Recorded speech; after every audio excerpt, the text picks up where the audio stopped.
I'm very excited. Our next session is about Squid Game, whose second season ranks behind only season 1 as Netflix's most watched non-English language TV show of all time. I mean, you guys all know this stuff. I mean, you know Squid Game.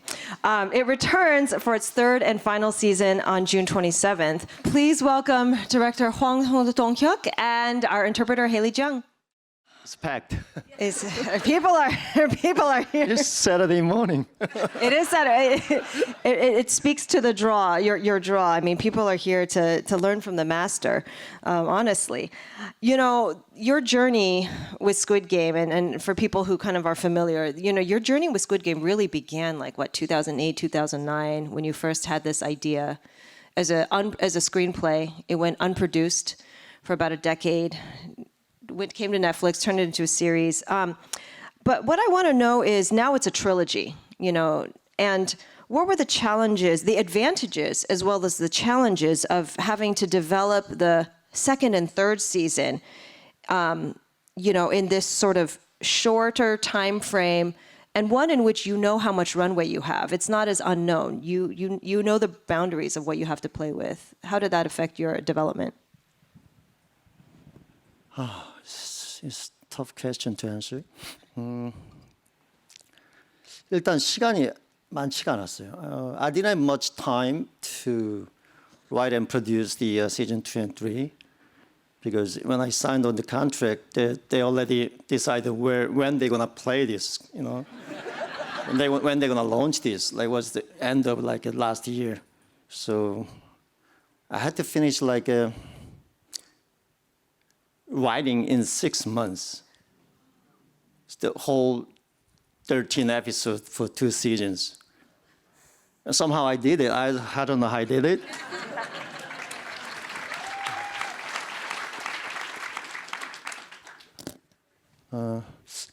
조금 그래도 동시에 어렵기도 하고 이게 쉬웠던 점이기도 한데 I'll mix the language. Sorry about it.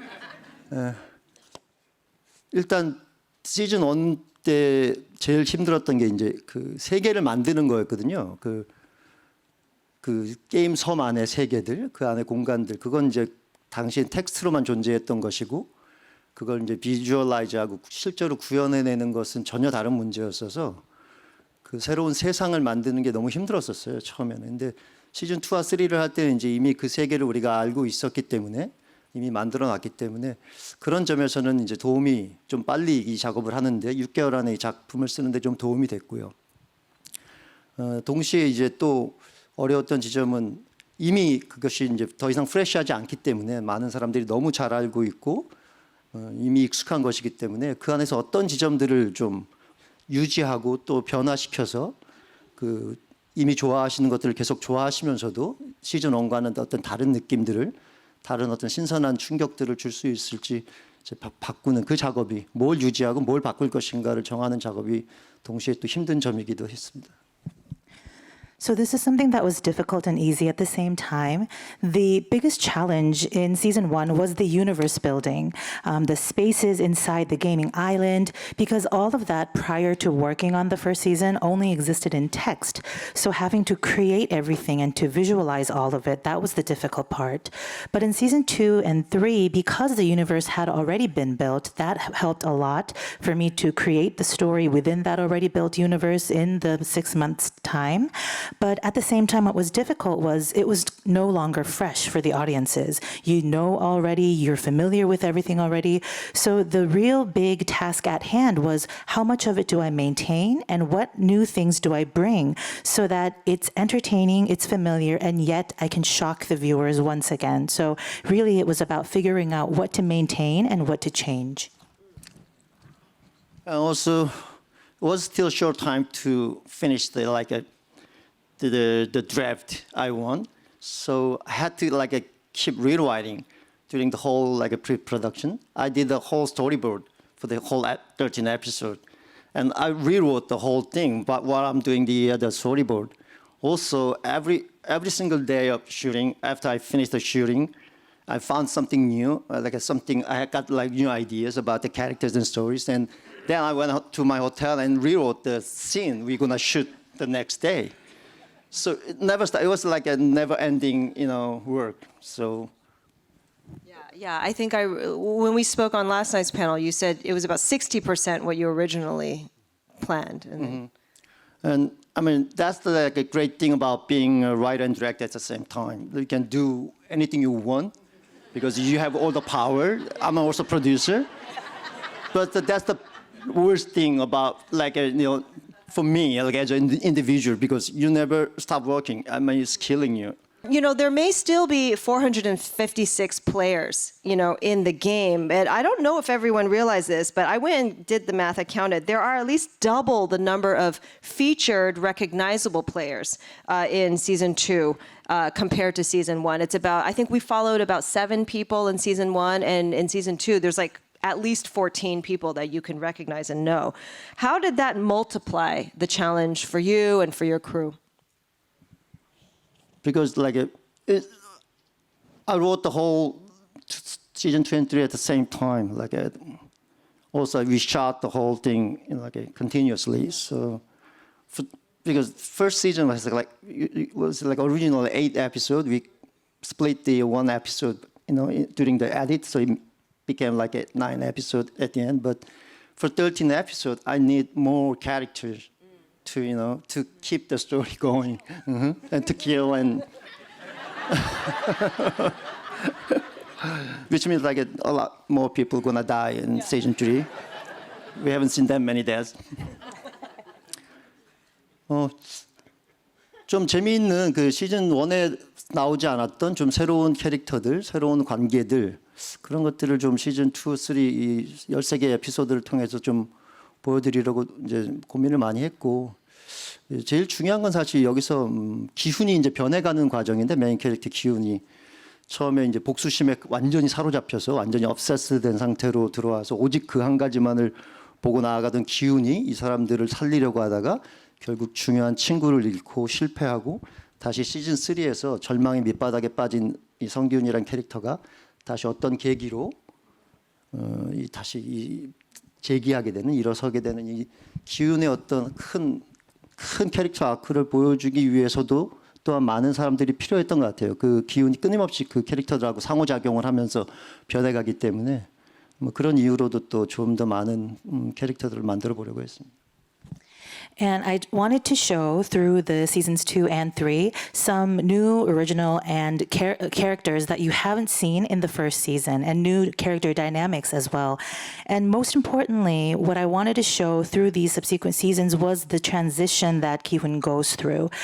First, you see him in the beginning of season 2 almost obsessed with this idea of having to put an end to the games. And then in the games, he goes through this rebellion and then he gets to lose his, he comes face to face with the tragedy that is losing his best friend, and then he hits absolute rock bottom. And so then it goes on to how does he come back from that? And in order to show that kind of character arc through Ki-hoon, we really needed that many characters because it is through those character relationships that Ki-hoon's arc is progressed. That makes sense. In addition, you really expanded, we go deeper and we see more of this mysterious, world of the games itself. I read that not only did that staircase set, from season 1 have to be completely rebuilt since, once again, you didn't know that you would have more Squid Game when you guys finished the production on the first season. It was also, I think, 1.5 times bigger than it was before because there's all these additional scenes. There's an entire fight. There's all this action that takes place there. Tell me a little bit about just how the physical production really grew. 이게 제일 중요한 게 in the first season, more than half of the players get killed in the first episode, like in first game, the red, white, green, white. I did it for story-wise, it helped me. Also, for production-wise, it helped me a lot as a producer because you can have less people from the from it's episode 2. Yeah. I mean, more extra means more money for sure. 근데 이제 시즌 2, 3는 다행히도 이제 시즌 1 성공 때문에 이제 아무래도 예산 같은 경우 훨씬 더 좀 자유롭게 넷플릭스에서 쓸 수 있도록 배려를 해주셨고 또 동시에 이게 기훈이가 들어와서 이제는 그 사람들을 첫 번째 게임에서 거의 다 살리잖아요. 그래서 기본적으로 다음 게임을 하는데도 계속 많은 사람들이 그 게임을 하게 돼 있어서 이렇게 플레이어들이 많아진 거죠. 게임 2나 3에서도. 그래서 기본적으로 더 큰 세트가 저희한테 필요하게 됐고 더 많은 사건들이 그 사람들이 많이 살아남으면서 시즌 2 내내 좀 더 많은 일들이 벌어지고 좀 더 그 스케일들이 좀 더 커지고 뭐 게임을 하든 싸움을 하든 그래서 기본적으로 시즌 1에 비해서는 모든 규모가 뭐 인원도 그렇고 세트의 크기라든가 뭐 모두 다 어느 정도 1.5배 정도는 더 커졌던 것 같아요. 그래서 그건 뭐 이제 넷플릭스의 어떤 버짓의 어떤 너그러움 그리고 동시에 기훈의 활약 그 두 가지가 결합된 결과인 것 같습니다.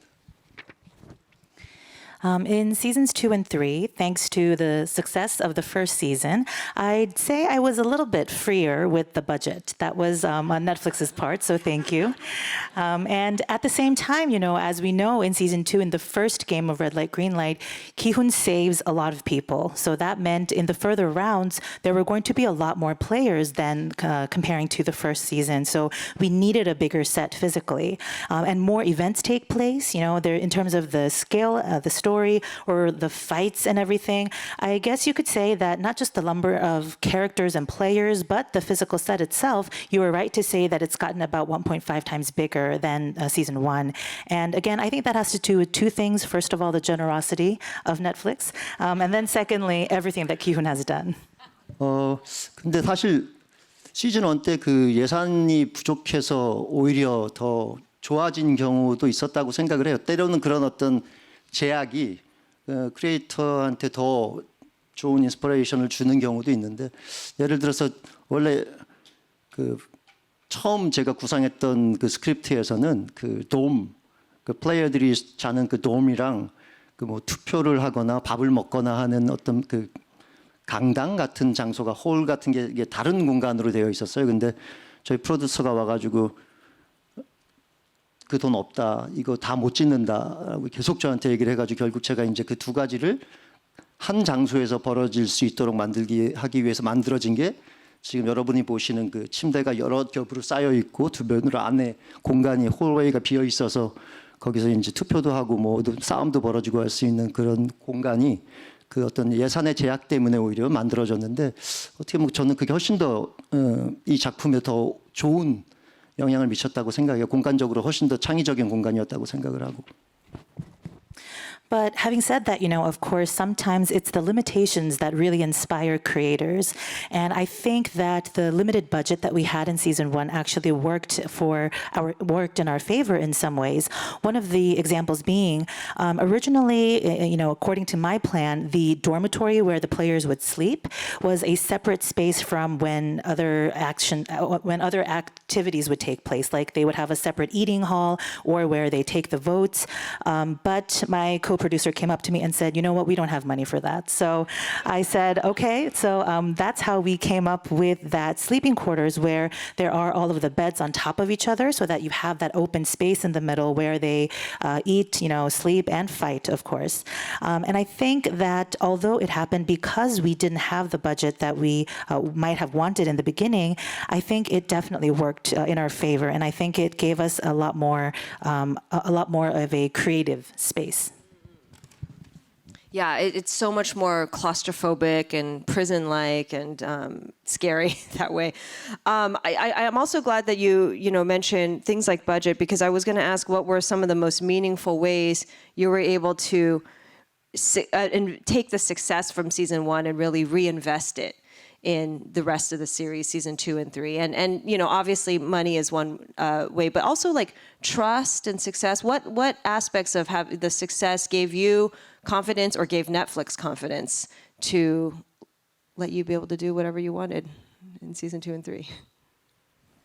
I don't know what the success of season 1 gave Netflix. Maybe the rise of stock price. That gave them confidence, I believe. Sadly, I didn't buy the stocks of Netflix. I was always thinking, but never had the chance to buy.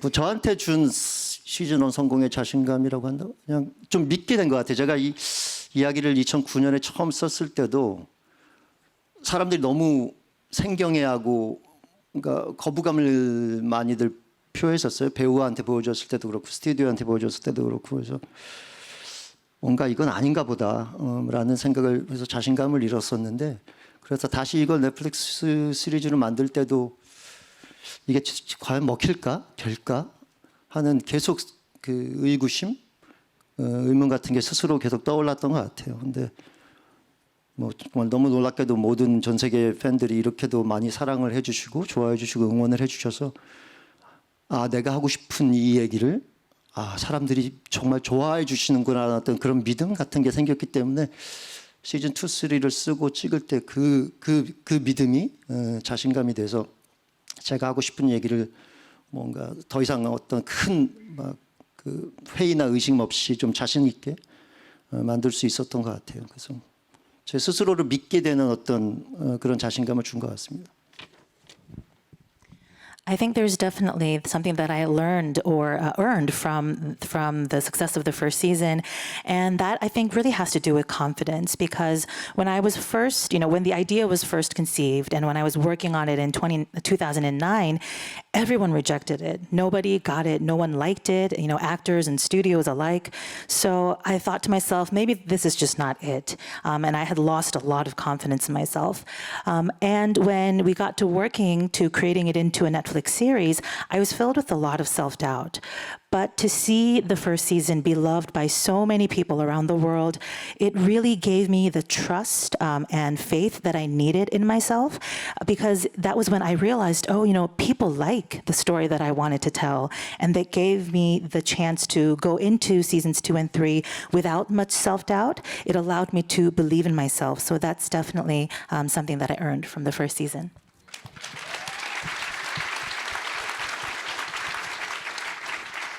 I mean, before this, I wrote and directed like 4 feature films in Korea, but nothing was original.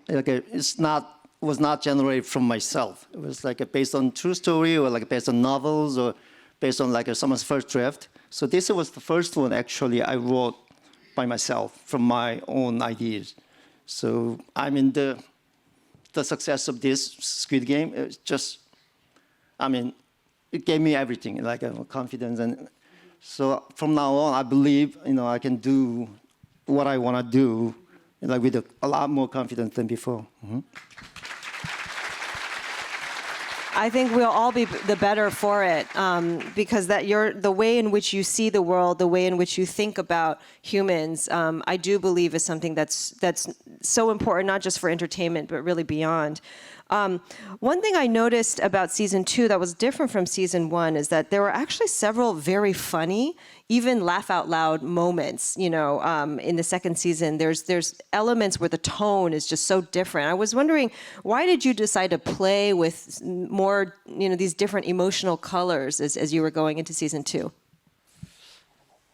그래서 이게 뭔가 제 안에 약간 그 학동 기질 같은 게 있어서 뭔가 제일 심각한 순간에 웃기고 싶고 가장 업서드하게 웃기고 막 그래야 되는 순간에 가장 슬프게 사람들을 만들고 싶고 해서 뭔가 사람들의 기대를 이렇게 몰아놓고 반대로 배신하는 뭐 그런 걸 하고 싶은 충동 같은 게 계속 떠오르는 것 같아요. 그래서 자꾸 뭔가 그런 아이디어들이 저도 모르게 자꾸 샘솟는 것 같습니다. I think by nature, I'm a little bit of a troublemaker. So I just like to make people kind of burst out into laughter at the most serious of moments. And at times, when something should be absurdly funny, I want to make them cry all of a sudden. And so I think there's just an impulse that I have where I love to lead the audiences in a certain way and then surprise them with a twist out of nowhere. 그리고 어떻게 생각하면 그게 실제 삶이랑 더 비슷한 게 아닌가 싶기도 해요. 우리가 누구 장례식에 갔다고 계속 심각하지만은 않거든요. 몰래 자기끼리 구석에 앉아서 다른 얘기하다가 웃기도 해요. 뭐 그런 것처럼 실제 우리 삶은 그런 슬픔과 어떤 또 다른 감정들이 늘 번갈아 교차하는 것이 오히려 우리 삶의 실제 모습에 가깝다는 생각도 듭니다. And, if you think about it, isn't that what life is like? You go to a funeral, it's not always tears all the time. You chat with people that you know, you share laughs here and there. And so I think as we go through life, each moment is just an alteration and a mix of a wide variety of emotions. Well, Director Hwang, I've really had the true privilege of interviewing you many times over the past few years, and I can say I feel like you are a realist, a little bit of a prankster, and a humanist, a deep humanist at heart. Thank you for bringing this story to the world. Again, it continues on June 27th, and we can't wait to see what you will continue to do. Thank you so much. Thank you so much. Thank you for having me here.